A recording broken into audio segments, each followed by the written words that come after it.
friends. All right, so we are going to get started by me asking you a question. What's your favorite movie? Why is that your favorite movie? Oh my goodness. I have another question for you. How do you think a movie becomes a movie? You might have said they get out their camera and they have actors, but you know what? They have to create a book before it becomes a movie. The person who writes the movie then gives it to the actors who study the movie, and they make the movie their own, and they make it come to life. Now you might be asking me, why are you talking about movies right now? I thought that this was literacy time. Well, I thought, how cool would it be if we all acted out our books to help our reading come to life, because that's going to make you an even better reader. Today I want to teach you that really good readers act out every single thing that they read in their mind. And that's a lot like going to the movies. If you can pretend and act out your reading, that's going to make it come to life. So let's get started. This school year, you have practiced so many different things. Like if I were to take the word part at and add a k in front of it, and I put it together, at, and I have the word cat. But what if I took out that C and put in a at?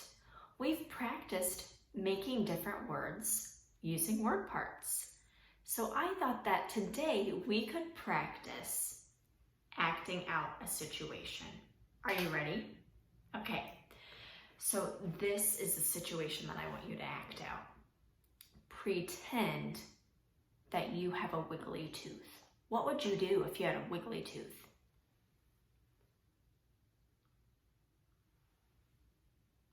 That's right. You would probably start wiggling your tooth. Your face might have a lot of expression. Maybe it hurts. Maybe you're really excited about it. Okay, let's take it a step further. What are some things that you might want to say if you have a wiggly tooth? Some things that you might want to do. Mom, Dad, come quick, my tooth! Or you might be pulling on your tooth even more.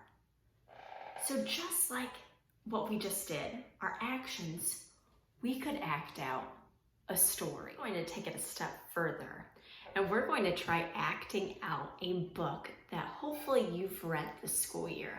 Not Norman. This is what it looks like, and it's about a boy who gets a goldfish, but it's not the pet that he wanted. So the story starts off like this. When I got Norman, I didn't want to keep him. I wanted a different kind of pet, not Norman. So I kind of started off with my voice sounding a little sad, but I think that I could act it out even more with some gestures. So I'm gonna move my arms a certain way.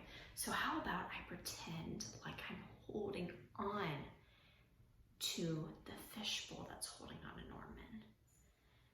And then I can really make my voice sound upset as I'm reading.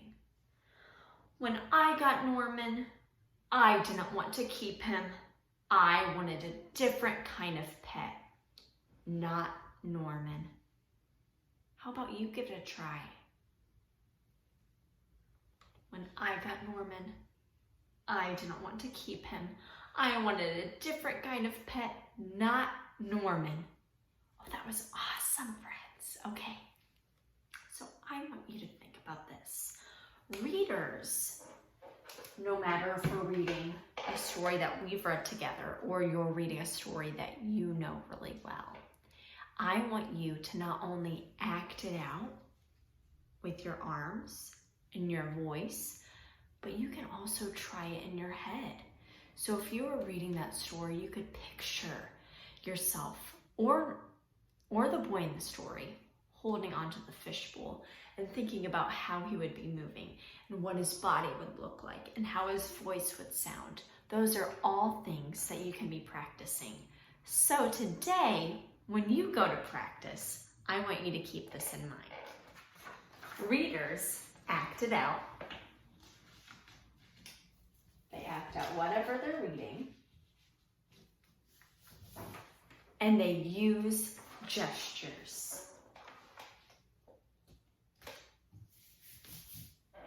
So my goal for you today is to find a book that you love to read. Sit down with it. Think about what the characters would be doing. Act it out. And then try acting it out in your head.